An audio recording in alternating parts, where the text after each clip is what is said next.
साथियों, जय भीम। मैं राजीव रियाज प्रतापगढ़ी, शायर और सेक्रेटरी AIMIM दिल्ली स्टेट। साथियों, अभी जैसा कि आपको मालूम है कि दिल्ली के हमारे AIMIM की पूरी टीम को तकरीबन दिल्ली पुलिस ने अरेस्ट करके तिहाड़ जेल भेज दिया था, जहां हमें तकरीबन 3 रातें गुजारनी पड़ी। एक रात हम लोगों को हवालात में अलग अलग थानों में हमें रखा गया। 4-5 जगहों में हम लोगों को बांट दिया गया था। विरोध प्रदर्शन करना साथियों हर नागरिक का संवैधानिक अधिकार है, और उसी के तहत जो अधिकार हमें हमारे संविधान ने दिया है, हम हुजूर सल्लल्लाहु अलैहि वसल्लम के ख़िलाफ़ जो बीजेपी के चंद नेताओं ने उनके खिलाफ आपत्तिजनक टिप्पणियां की थी, उसी खिलाफ हम लोग पार्लियामेंट स्ट्रीट थाने पर एहतजाज कर रहे थे। और एहतजाज भी नहीं कर रहे थे, हमने बाकायदा उनसे परमिशन ली थी कि हमें जो है अपना विरोध करने दिया जाए जंतर मंतर पर, जो धरना स्थल है। पहले तो उन्होंने एक्सेप्ट कर लिया, लेकिन अगले दिन, एक दिन पहले रात में, कुछ घंटों पहले उस परमिशन को रद्द कर दिया गया। फिर हमसे ये कहा गया कि आप आ जाएं और ज्ञापन दे दें थाने में ACP को। तो ठीक है, हमने कहा ठीक है भाई, हम ज्ञापन दे देते हैं। बहरहाल हम कुछ साथी वहाँ पे गए, तो पूरी टीम को पता चला, तो कुछ लोग और इकट्ठे हो गए, 50, 60, 70 लोग, 100 लोग इकट्ठे हो गए वहाँ पे, और हमें फिर अंदर नहीं जाने दिया गया, गेट बंद कर लिया गया। और पुलिस ने फिर हमारे साथ ज़बरदस्ती की और हमको उठाकर गाड़ी में डाल दिया गया और हमें थाने में ले जाया गया। मंदिर मार्ग थाना उसका नाम था, जहां हम साथियों को एक ऐसे कैंपस में बंद कर दिया गया। एक अहाता था जिससे AC का आउटडोर तमाम कमरों के खुले हुए थे। वहाँ भयंकर गर्मी थी, और जिसकी वजह से घंटों तक बगैर खाना पानी के वहाँ हम लोगों को बंद करके रखा गया। हमारे सदर मोहतरम कलीमुल हफीज़ साहब की तबीयत बहुत ख़राब हो गई। बाद में हमारा चालान किया गया, हमें मेडिकल के लिए जब भेजा गया तो हमें हमारा नाम पूछा गया। तो हमने बताया कि भाई मेरा नाम राजीव प्रियदर्शी है, शायरी की दुनिया में मुझे राजीव रियाज प्रतापगढ़ी के नाम से जाना जाता है। तो पुलिस का ये कहना था कि आप तो गलती से आ गए होंगे, आप चाहें तो आप जा सकते हैं। मैंने कहा साहब, मैं गलती से नहीं आया हूँ। हुजूर सल्लल्लाहु अलैहि वसल्लम से मैं उतनी मोहब्बत करता हूँ जितना बुद्ध से करता हूँ, जितनी मोहब्बत मुझे कबीर से है, बाबा नानक से है, रैदास से है। और उनके खिलाफ जो आपत्तिजनक टिप्पणियां हो रही हैं आजकल, कुछ लोगों ने इसको फैशन बना लिया है, खास तौर से बीजेपी के लोगों ने, तो उसके खिलाफ मैं प्रदर्शन में शामिल हूं और मैं नेतृत्व कर रहा हूं। और अगर छोड़ना है तो मेरे सारे साथियों को छोड़िए, मैं अकेला नहीं जाऊंगा। तो बहरहाल फिर मुझे भी जेल भेजा गया, और पूरे रास्ते जो उस प्रोसेस के दौरान जो हमारा टॉर्चर हुआ, सिर्फ इसलिए कि AIMIM ख़ास तौर से मुस्लिमों का प्रतिनिधित्व करती है। कुछ और बहुजन समाज के लोग भी जुड़े हुए हैं, दलित पिछड़े भी आपकी पार्टी से, कुछ और तबकात के लोग भी जुड़ रहे हैं धीरे धीरे। लेकिन लोगों की नज़र में, जो प्रशासन है उसकी नज़र में, एक मुस्लिम पार्टी है। इसकी बुनियाद पर हमारे साथ बहुत ज़्यादती की गई। यहाँ तक कहा गया कि भाई आप तो राजीव रियाज हैं, राजीव, तो आपके नाम के आगे क्या किया जाए?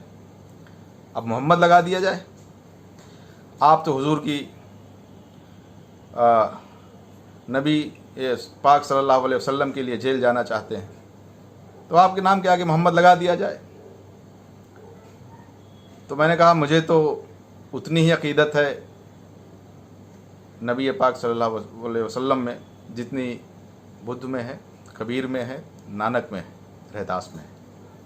तो बेशक अगर आप चाहें तो मुझे मोहम्मद राजीव कह सकते हैं, मुझे कोई एतराज़ नहीं है इसमें। उसके बाद साथियों हमें जेल भेजा गया।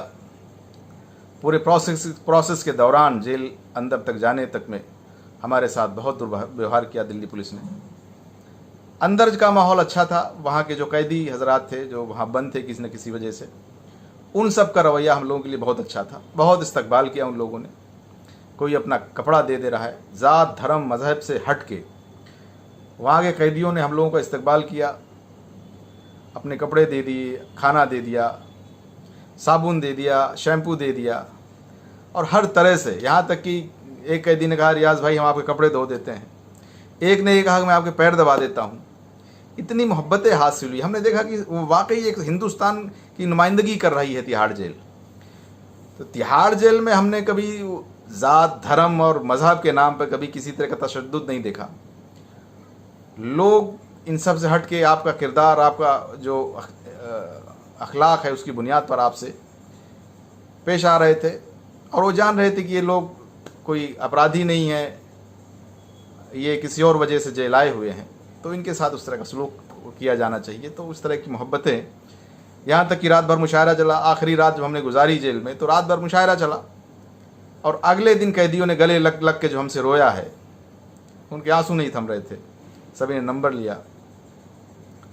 इतनी मोहब्बतें हासिल हुई जेल में, इतनी मोहब्बतें हासिल हुई। लेकिन पुलिस को ये बात समझ नहीं आ रही है कि देश जो है धर्म जात और इसकी बुनियाद पर नहीं चलेगा। ये देश जो है संविधान से चलेगा। संविधान ही सर्वोच्च ग्रंथ है हमारा, और उसमें सबके लिए बराबरी का अधिकार है। एक तरफ ट्रेनें जलाई जा रही हैं, एक तरफ मुख्तलिफ और पार्टियों का एहतजाज होता है, वहाँ नुकसान होता है, लेकिन उसकी कोई सुध नहीं लेने वाली है सरकार।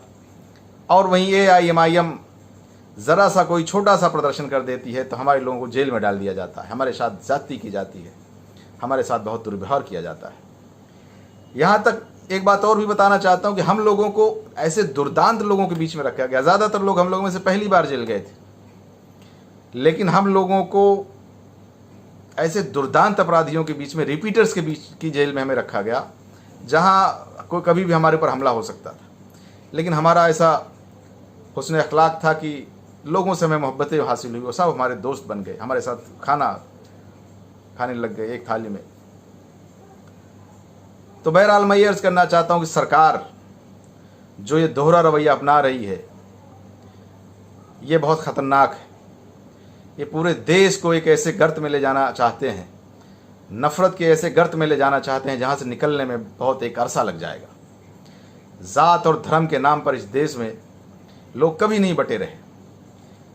ये गंगा जमनी तहज़ीब का देश है हमारा, एक दूसरे से मोहब्बतें करते हैं लोग, और धर्म जो है एक अलग दूसरी पहचान है अपनी जगह, लेकिन हिंदुस्तानियत जो हमारी पहचान है वो अपनी है।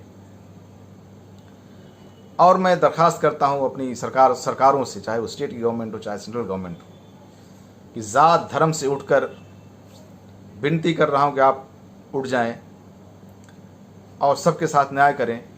ये दोहरा कैरेक्टर आप अपना रहे हैं कि मुसलमानों के खिलाफ आप उनके घर गिरा दे रहे हैं और दूसरों के खिलाफ कोई कार्रवाई नहीं कर रहे हैं, उससे ज़्यादा भयंकर प्रदर्शन हो रहा है, उसमें आप कुछ नहीं कर रहे हैं। मुसलमान ज़रा सी आवाज़ उठाता है तो आप उसके ऊपर FIR दर्ज करके अंदर डाल देते हैं।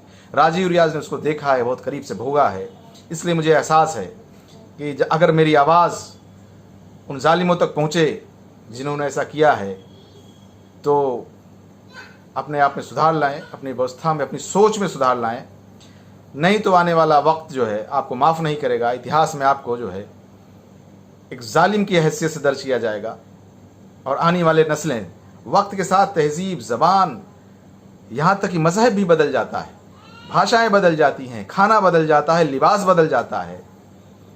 महानतम सभ्यताएं जो हैं वो आज दूसरी शक्ल में आज जानी जा रही हैं।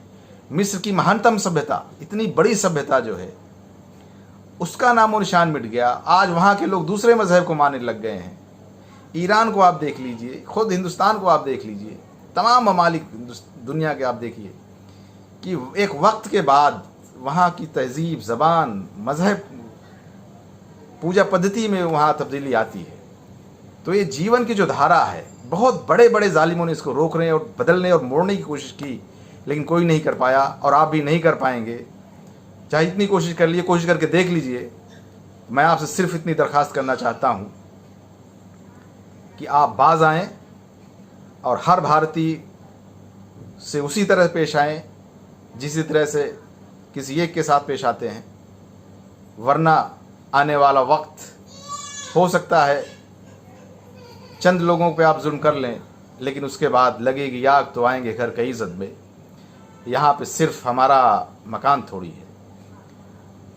आपने अभी लखनऊ का वाक़या हुआ कि एक डिलीवरी बॉय जो पासी बिरादरी का था, वो ज़ोमैटो की तरफ से फूड डिलीवर करने गया था, तो वहाँ उसको बिरादरी पूछी गई और उसको पता चला कि पासी समाज से ताल्लुक़ है इस लड़के का, डिलीवरी बॉय का। उसके मुंह पर थूक दिया गया, उसको पीटा गया।